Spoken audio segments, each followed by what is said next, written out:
"Please, don't take the cloth off," the Black Widow begged, her voice echoing through the abandoned saloon as the weathered blacksmith reached for her mysterious bundle, ignoring her desperate pleas, until his blood froze at what lay beneath. The frontier town sees him as nothing more than a hammer-swinging shadow, destined to fade into dust like so many forgotten men before him. They assume his calloused hands will never touch anything more valuable than horseshoes and bent nails. But when the silver-tongued poet arrives seeking impossible repairs, he glimpses something extraordinary hidden beneath the soot and sweat. What the widow guards could reshape the entire western frontier, or destroy everyone who dares protect it. The conspiracy hunting her has already claimed lives, and more will fall before the truth emerges. Will these unlikely allies choose safety in silence, or risk everything to expose a secret powerful enough to save thousands? The hammer struck red-hot iron with mechanical precision. Sparks danced through the pre-dawn darkness of Redemption Falls as Micah Hayes shaped another horseshoe. The rhythm never changed. Strike, turn, strike again. Same as every morning for the past 3 years. The town stirred to life around his forge. Merchants opened their shops. Children ran to school. Women gathered water from the communal well. None paid him much attention. He was furniture to them, useful when they needed something fixed, invisible otherwise. Mrs. Patterson walked past without acknowledgement. Her broken gate latch sat perfectly repaired on his workbench. She would collect it later and pay with reluctant coins. No thank you, no recognition of the careful craftsmanship, just another transaction with the colored blacksmith. Sheriff Holbrook rode by on his morning rounds. His horse favored the left front leg. Micah had reshod that hoof just yesterday, correcting the slight imbalance that was causing the limp. The sheriff never noticed the improvement, never wondered how a simple blacksmith understood equine biomechanics well enough to solve what the town veterinarian had missed. The sun climbed higher. Sweat beaded on Micah's forehead as he worked. His movements held an unusual precision. Each hammer strike fell exactly where intended. The metal bent to angles that seemed impossible for someone working by eye alone, but nobody watched long enough to notice. A stranger appeared at the forge entrance, tall and lean, with ink-stained fingers and observant eyes. He carried himself like a man who lived by words rather than muscle. His clothes showed the dust of long travel. "You the blacksmith?" Micah nodded without looking up from his work. The stranger reached into his coat and withdrew a delicate pocket watch. The gold case was tarnished. The crystal face was cracked. "Can you fix this?" Most blacksmiths would have refused immediately. Timepieces required skills far beyond horseshoes and hinges. Micah set down his hammer and examined the watch carefully. His fingers traced the intricate mechanisms visible through the damaged crystal. Maybe isn't good enough. This belonged to my grandfather. It needs to work perfectly." Micah opened the case with surprising gentleness. The internal gears were more complex than anything a frontier blacksmith should understand. Microscopic springs, jeweled bearings, precision-cut teeth on wheels smaller than dewdrops. The stranger expected him to admit defeat. Everyone always did. Instead, Micah reached for a magnifying glass mounted on an adjustable arm, professional equipment that seemed out of place in a simple forge. He studied the mechanism with the focused intensity of an expert. 3 days, the stranger blinked. "You can actually repair it. Better than repair it." Something in Micah's tone made the stranger look closer. The blacksmith's hands moved with surgical precision as he began disassembling the watch. Each component was placed in exact order on a felt-lined tray. The movement spoke of training far beyond what any frontier craftsman should possess. "I'm Solomon Finch." Micah Hayes. Solomon noticed details others missed. The modified tools hanging on the forge walls, the precisely organized workspace, the stack of technical drawings barely hidden beneath leather scraps. This wasn't the workshop of an ordinary blacksmith. "Where did you learn clockwork?" Micah's hands paused for just a moment. Here and there. A woman's scream echoed from the street. Both men turned toward the sound. A figure in dark clothing hurried past the forge entrance. She clutched something wrapped in faded cloth against her chest. Her eyes darted constantly over her shoulder. 3 men on horseback followed at a distance. They moved with predatory patience, not pursuing, hunting. The woman glanced toward the forge. Her eyes met Micah's for a brief instant. Terror and desperation radiated from her pale face. Then she was gone, disappearing into the maze of back alleys behind the general store.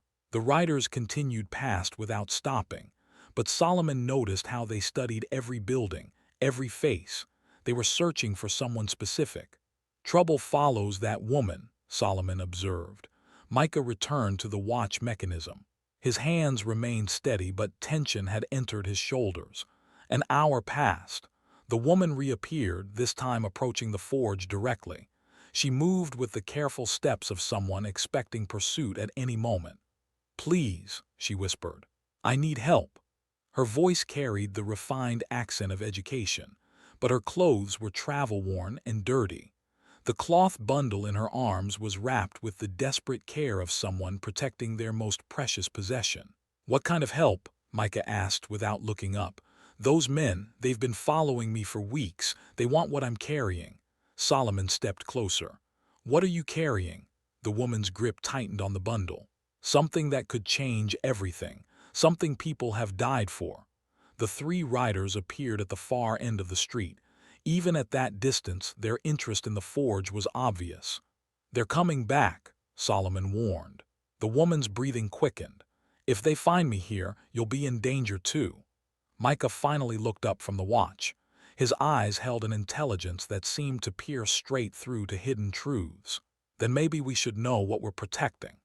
If you are enjoying this story of how hidden genius and dangerous secrets change the frontier forever, don't forget to comment where you are tuning in from to show how this story can connect us across any distances, backgrounds, and hearts. Because what will happen in the next 15 minutes in Redemption Falls will completely change everything these 3 unlikely allies thought they knew about justice, survival, and the power of truth. The woman pressed herself against the forge wall as the riders drew closer. Micah continued working on the pocket watch with steady hands. Solomon positioned himself where he could watch the street without appearing obvious.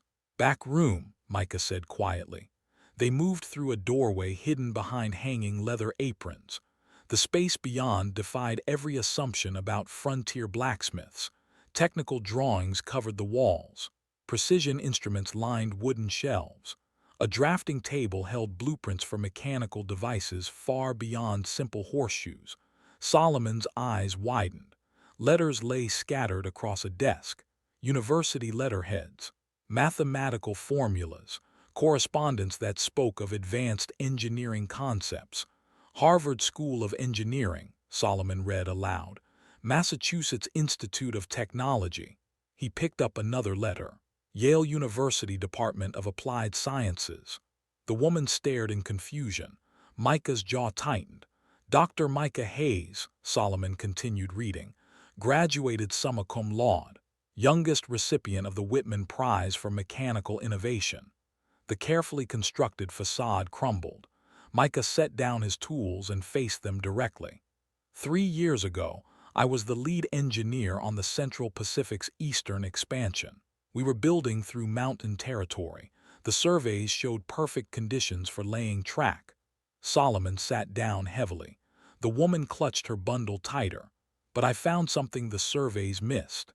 The water table was contaminated upstream. Mercury runoff from abandoned mines. The planned route would have carried poisoned water directly into 3 farming communities." Micah moved to the window and checked the street. The riders had dismounted. They were questioning people outside the general store. "I tried to halt construction, submitted reports, demanded environmental studies. The railroad executives had already invested too much money to change course." The woman understood first. "They silenced you, framed me for sabotage, said I deliberately damaged support structures to delay the project. Before I could defend myself in court, someone torched my hotel room while I was sleeping. I barely escaped." Solomon examined the technical drawings more carefully. Bridge designs, water management systems, mechanical innovations that could revolutionize frontier life, all signed with the same precise handwriting. So you became invisible. Safest place to hide is where nobody looks twice. Small frontier town, simple blacksmith, keep your head down and survive. Hoofbeats echoed outside. The riders were moving again. But you never stopped inventing, Solomon observed. These designs are brilliant. Micah had modified every tool in his workshop, improved the forge efficiency by 30%, developed new metallurgy techniques that created stronger steel using less fuel, all innovations hidden beneath the guise of ordinary craftsmanship. Muscle memory, he said. Can't turn off 20 years of education. The woman stepped forward. If you're really Dr. Hayes, then you might be the only person who can understand what I'm carrying. She began unwrapping the cloth bundle with trembling fingers. Layer after layer fell away. Finally, she revealed a collection of detailed blueprints and a small mechanical prototype. Micah's breath caught. His trained eye immediately recognized the significance of what he was seeing. Water purification system, he whispered. The device was elegant in its simplicity, a series of filters and chambers that could remove contamination from any water source.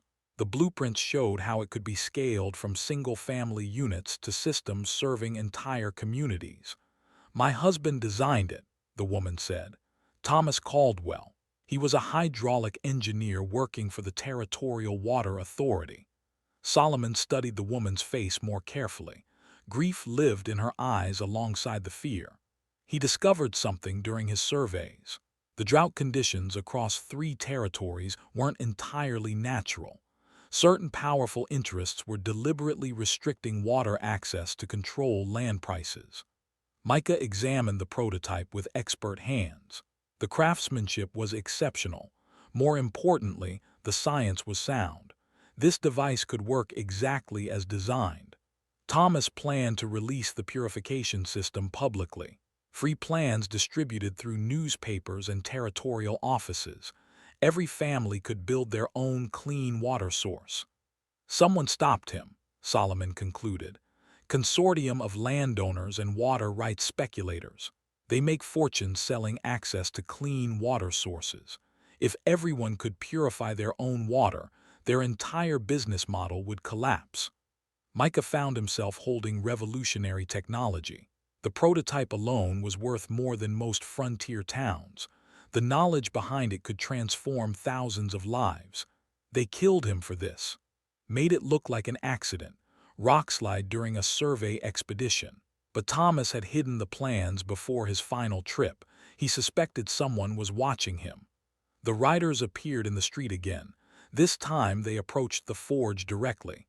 Evelyn Caldwell, the woman introduced herself properly. I've been running for 8 months, sleeping in abandoned buildings, trading my jewelry for food. They've killed 3 other people who tried to help me. Micah's engineering mind raced through possibilities. The water system could be improved, made more efficient, easier to manufacture with common materials. Dr. Hayes, Solomon said urgently, those men are coming this way. Micah looked at the prototype in his hands. 3 years of hiding, 3 years of pretending to be less than he was. But this technology represented exactly the kind of innovation he had dedicated his life to creating. How many people die from contaminated water every year out here? Thousands, Evelyn replied.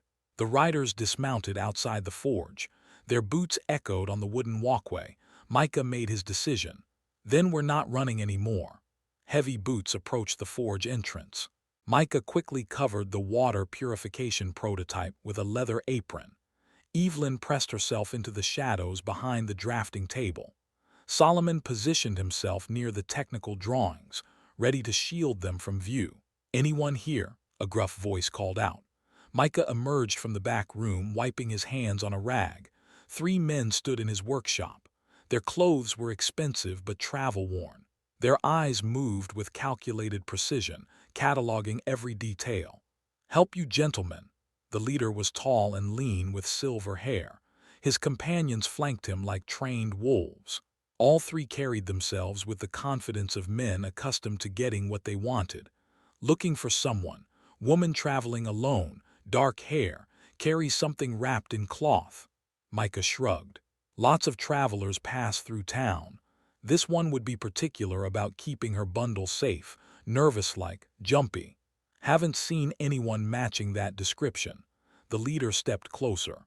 His eyes narrowed as he studied Micah's workspace. The modified tools, the precision equipment, details that didn't belong in an ordinary blacksmith shop. Interesting setup you have here. Make do with what I can afford. Solomon emerged from the back room carrying the repaired pocket watch.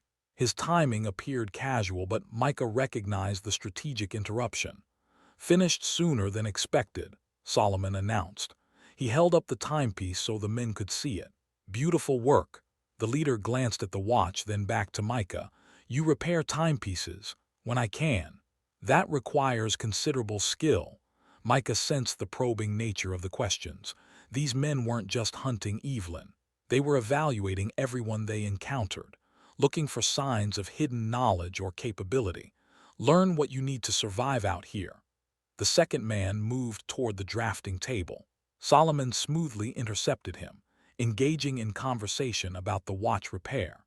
His silver tongue wove stories about his grandfather's military service, drawing attention away from the hidden blueprints. Beautiful craftsmanship on this case, Solomon continued. Must be 30 years old, Swiss movement if I'm not mistaken. The distraction worked. The man turned back toward the conversation, but the leader remained focused on Micah. Where did you learn engineering? The question hung in the air like smoke from the forge. Micah kept his expression neutral. Don't know what you mean. The modifications to your tools, the precision of your workspace layout, the quality of that watch repair. Someone taught you more than basic blacksmithing. Evelyn shifted slightly in the shadows. The movement was barely perceptible, but the leader's eyes flicked toward the back room. Mind if we look around? It wasn't really a question. The three men began moving deeper into the workshop. Micah realized that passive resistance wouldn't work. These weren't casual bounty hunters. They were professionals sent by people with serious resources. Actually, I do mind. The leader stopped. His companions tensed. This is private property. You have no legal authority here. Legal authority can be arranged if necessary. Solomon stepped forward. His poet's intuition had been mapping the social dynamics of the confrontation. He recognized the moment when words became more powerful than force. Gentlemen, perhaps we can resolve this without unpleasantness. You're obviously educated men, men of business. Surely we can reach some understanding. The leader smiled without warmth. What kind of understanding? The kind where everyone gets what they need without anyone getting hurt. Micah realized Solomon was buying time. But time for what? They were trapped in the forge with three dangerous men and revolutionary technology that couldn't fall into the wrong hands. The decision crystallized with sudden clarity. Evelyn, Micah called toward the back room. Come out here. The three men spun toward his voice. Evelyn emerged from the shadows, still clutching her cloth-wrapped bundle. Mrs. Caldwell, the leader said with false courtesy. We've been looking for you. I know. You have something that belongs to our employers. This belonged to my husband. He died for it. The leader's facade dropped completely. Thomas Caldwell was stealing proprietary information. Industrial espionage. What he developed belonged to the consortium that funded his research. Micah stepped between them. That's a lie. Excuse me. Thomas Caldwell was a territorial employee. His research was publicly funded. Any innovations he developed belonged to the people. The leader studied Micah with new interest. You seem remarkably well-informed about water rights law for a blacksmith. Evelyn looked at Micah with desperate hope. Solomon positioned himself where he could reach the workshop tools if needed. Mrs. Caldwell, the leader continued, return the stolen materials and you can walk away from this. Continue running and more people will get hurt. Like my husband got hurt. Accidents happen in dangerous territory. Micah had heard enough. 3 years of hiding. 3 years of watching injustice while keeping his head down. But this technology could save lives, could break the stranglehold that corrupt interests held on frontier communities. "Show me," he said to Evelyn. "Micah, no. Please don't take the cloth off," she begged. Her voice echoed with months of terror. "You don't understand what will happen if they see it." The three men moved closer, sensing victory. Micah ignored Evelyn's pleas. His engineer's mind needed to see the complete design, to understand exactly what they were protecting. He reached for the cloth wrapping. "Please don't take the cloth off," Evelyn repeated desperately, but Micah's hands were already moving. Layer after layer fell away. The blueprints unfolded. The prototype gleamed in the forge light. His blood froze, not from horror but from recognition. The water purification system was more than revolutionary, it was perfect, elegant, scalable. And with his improvements, it could be manufactured using materials available in any frontier town. This wasn't just technology, it was freedom. The leader's eyes locked onto the blueprints spread across Micah's workbench. His calculated composure cracked for the first time. "Dr. Micah Hayes," he said slowly, "we wondered where you had disappeared to." The recognition sent ice through Micah's veins. These men knew exactly who he was. This wasn't a chance encounter. "The railroad incident was unfortunate," the leader continued, "but you should have stayed buried. Now you've seen something you can't unsee." Solomon stepped closer to the workbench. The water purification system was more elegant than anything he could have imagined. Clean lines, simple mechanics, genius hiding in plain sight. "How many people know about this?" Solomon asked Evelyn. "Just us now. Thomas made sure of that before he died." The leader gestured to his companions. They began moving to block the exits, professional, methodical. These weren't gunfighters. They were problem solvers sent by people who preferred clean solutions. "The consortium has invested considerable resources tracking down these materials," the leader explained. "Industrial accidents can be arranged for anyone who interferes with legitimate business interests." Micah's engineer mind raced through calculations. The prototype could be replicated using common materials, iron pipe, sand filters, basic mechanical principles that any competent craftsman could master. "This design could be simplified," he said aloud. Evelyn stared at him. "What? Mass production. Replace the precision components with standardized parts. Any blacksmith in any territory could build these." The leader's face darkened. "Dr. Hayes, you're discussing proprietary technology belonging to powerful interests. I strongly advise reconsidering your involvement." But Micah was already sketching modifications on the blueprint margins. 3 years of suppressed innovation exploded into focused creativity. His pencil flew across the paper, redesigning components for frontier manufacturing. Cast iron housings instead of machined steel. Replace jeweled bearings with bronze bushings. Use local sand deposits for filtration media. Solomon understood immediately. "You're democratizing it, making it accessible to everyone who needs clean water." The second consortium man drew a pistol, not pointing it directly but making its presence clear. "Enough discussion. Hand over the materials." Evelyn clutched the remaining blueprints against her chest. "These are all I have left of my husband. Thomas Caldwell was a thief who died stealing proprietary research." Micah looked up from his sketches. "Thomas Caldwell was a hero who died protecting technology that could save thousands of lives." The leader nodded to his companions. They began advancing. Solomon positioned himself near a collection of forge hammers. Not weapons, but tools that could become weapons if necessary. His poet's hands weren't trained for violence, but desperation could make anyone dangerous. "How many territorial newspapers do you know?" Micah asked him quietly. "Dozens, maybe hundreds if we count the mining camp publications." "Good." Micah gathered his modified sketches and folded them carefully. The original blueprints remained on the workbench, but his improvements were now portable. "What are you planning?" Evelyn whispered. "Simultaneous distribution. Release the information through so many channels that suppression becomes impossible." The leader overheard. "Dr. Hayes, you're making a serious mistake. The consortium has resources you can't imagine, legal influence, political connections. They can destroy anyone who opposes their interests. They already destroyed my life once." Micah moved to a cabinet and withdrew sheets of drafting paper. His hands flew across the surfaces, creating detailed copies of the simplified design. Each sketch included manufacturing specifications that frontier craftsmen could follow. "They'll hunt down everyone who helps you," the leader warned. "Then we make sure there are too many to hunt." Solomon began calculating distribution networks in his head.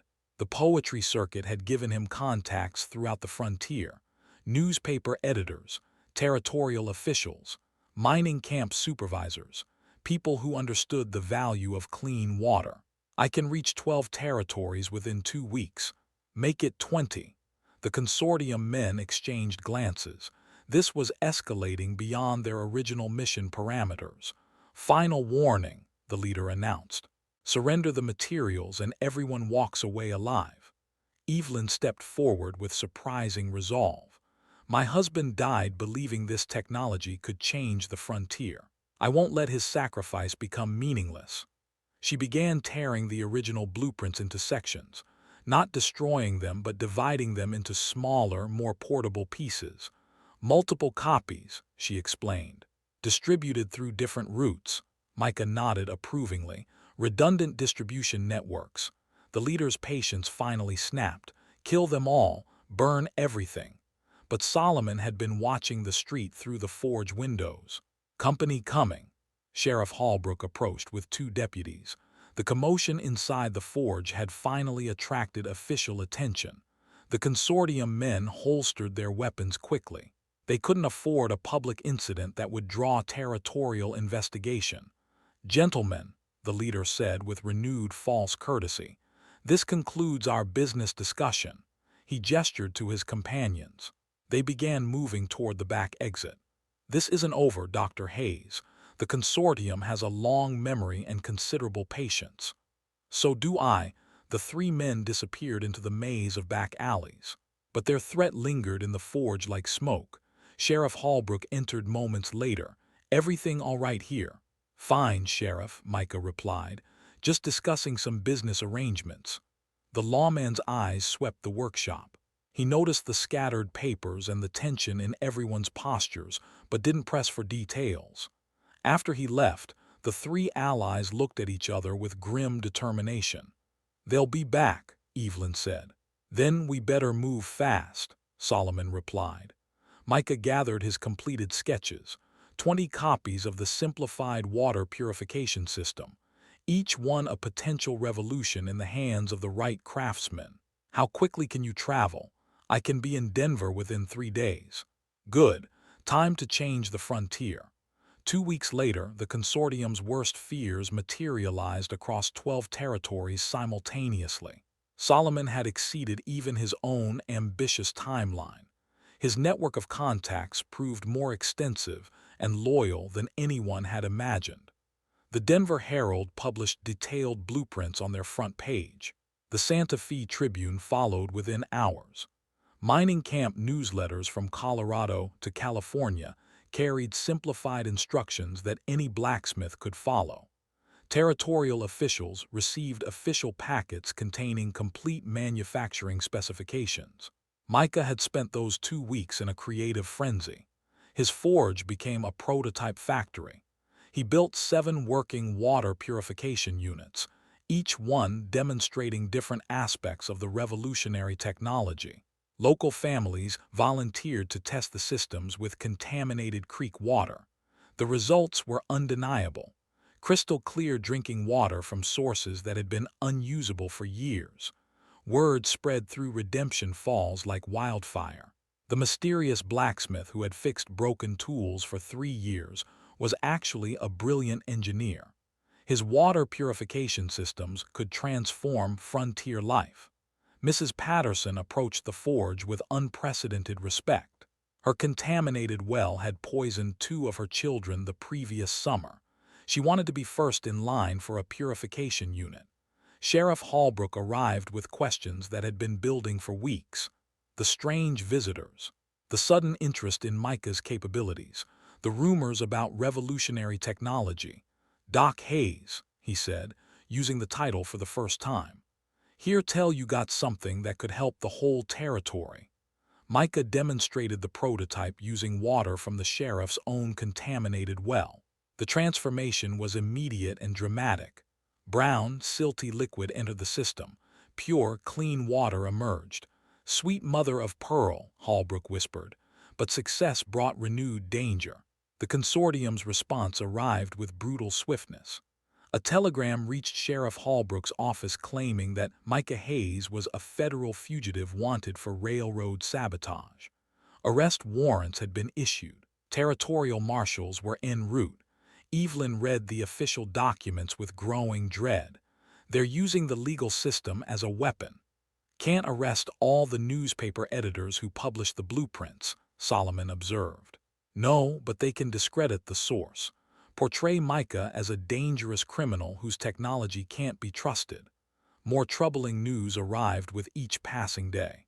3 newspaper editors had been arrested on various trumped-up charges. 2 territorial officials faced sudden investigations into their financial records. The consortium was systematically attacking anyone who had helped distribute the water purification plans.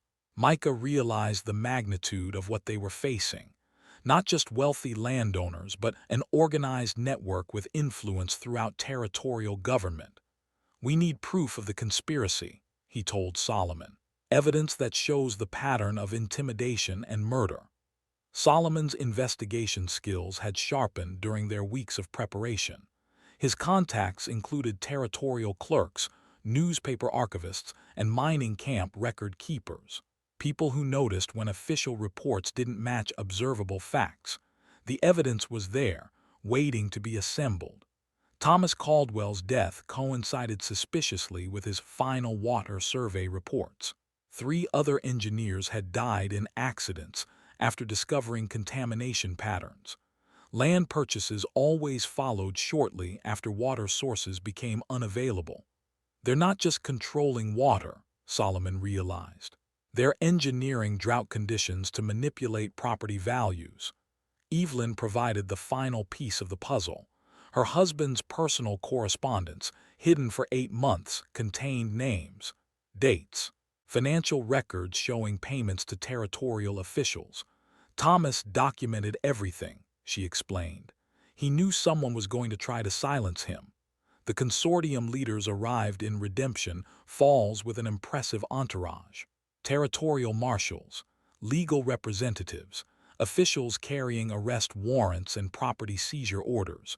But Micah had learned from his railroad experience. This time, he wouldn't fight the battle on their terms.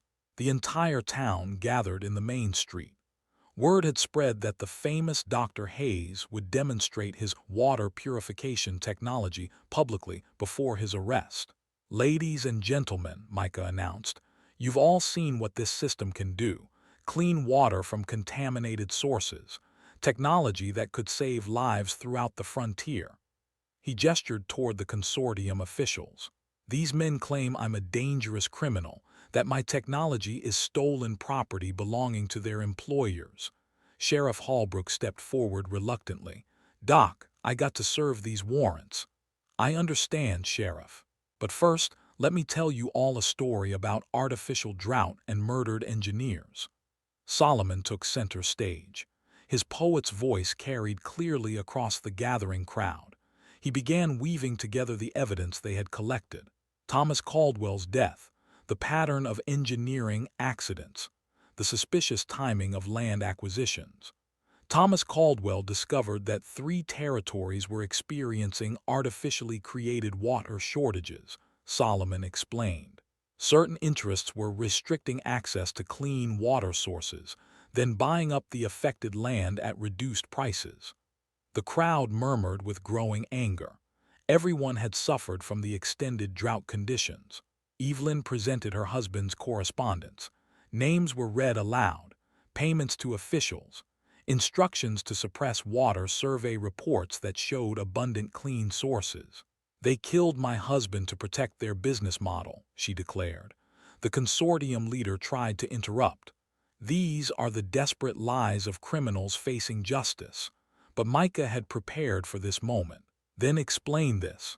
He unveiled his masterpiece, not just a water purification system, but a comprehensive analysis of regional water management, maps showing restricted access points, scientific data proving that natural water sources were being deliberately contaminated to maintain artificial scarcity. Every family in this territory could have clean water within 6 months, Micah announced, if certain interests stopped preventing it. The evidence was overwhelming. The crowd's mood shifted from curiosity to outrage. They had been deliberately kept thirsty while clean water remained available just out of reach. Sheriff Holbrook faced an impossible choice: arrest the man who could save his community, or defy territorial marshals who represented corrupted authority. He made his decision. "These warrants are based on false charges," he announced. "Dr. Hayes is under my protection until proper territorial investigation can be conducted." The consortium officials found themselves surrounded by an angry crowd demanding answers about artificial water shortages and murdered engineers. Justice would be served, but not through violence or revenge. Truth had become their most powerful weapon. 6 months later, the sound of clean water flowing through newly constructed pipelines echoed across territories that had suffered artificial drought for years. The transformation was more complete than anyone had dared imagine. Micah stood on the observation platform of the Central Territorial Water Management Station, watching technicians monitor purification systems that served 12 communities simultaneously. His title was now Chief Water Engineer, but more importantly, he was no longer hiding. The consortium's legal challenges had crumbled under the weight of evidence. Thomas Caldwell's correspondence had provided prosecutors with a roadmap to corruption that reached into territorial capitals. 16 officials faced federal charges. The artificial water shortage conspiracy had been exposed in congressional hearings that made national headlines. Solomon approached with the morning newspapers tucked under his arm. His book about their adventure had become a bestseller throughout the frontier territories. Publishers in New York were demanding a sequel. "The Denver Herald wants to interview you about the new filtration plant. Tell them to interview the families who have clean water for the first time in 5 years." The changes went deeper than technology. Micah's success had opened doors for other brilliant minds who had been overlooked or dismissed. The territorial government now actively recruited engineers regardless of background. Merit had begun to matter more than assumptions. Mrs. Patterson walked past the water station with her grandchildren. They carried clear glass jars filled with crystal-pure water from their family's new purification unit. She nodded respectfully to Micah through the observation window. Her well-being represented thousands of similar transformations. Families who had lost children to contaminated water now watched healthy sons and daughters play in previously unusable streams. The infant mortality rate had dropped by 60% in communities using the purification systems. Evelyn appeared at the station entrance, carrying official correspondence from the territorial capital. Her role as Director of Water Resource Development had made her one of the most influential women in frontier politics. "Congressional approval came through," she announced. "Federal funding for water purification systems in all Western territories." Thomas Caldwell's vision had exceeded even his own dreams. Clean water was becoming a guaranteed right rather than a controlled commodity. "The railroad charges were officially dismissed," Evelyn continued. "Complete exoneration. They want you to consider a position with the Department of Interior." Micah shook his head. "My work is here." The frontier still needed innovation. Transportation systems, agricultural improvements, communication networks that could connect isolated communities. His engineering expertise had found its proper home. Solomon spread the newspapers across a planning table. Headlines from across the nation told the story of their success. Frontier genius defeats water conspiracy. Clean water revolution transforms Western territories. The blacksmith who changed America. You're famous now, Solomon observed. We all are. Fame had never been the goal. Justice had been their motivation, ensuring that Thomas Caldwell's sacrifice led to meaningful change, proving that truth could triumph over corruption when brave people refused to stay silent. A group of engineering students arrived for their scheduled tour. Young men and women from universities across the country who wanted to understand how frontier innovation actually worked. Micah had become an unexpected professor, teaching practical problem-solving to the next generation of technical minds. Dr. Hayes, one student asked, what was the most important factor in your success? Micah considered the question seriously, recognizing that the right solution already existed. Thomas Caldwell had solved the technical challenges. We just had to find the courage to share his knowledge with people who needed it. The students took careful notes. They were learning that engineering wasn't just about technical specifications. Social responsibility was equally important. Sheriff Holbrook approached the station with his weekly report. Crime had decreased significantly since clean water became available. Desperate people stopped making desperate choices when their basic needs were met. Doc, got a telegram from Washington. They're offering you that position again. Still not interested.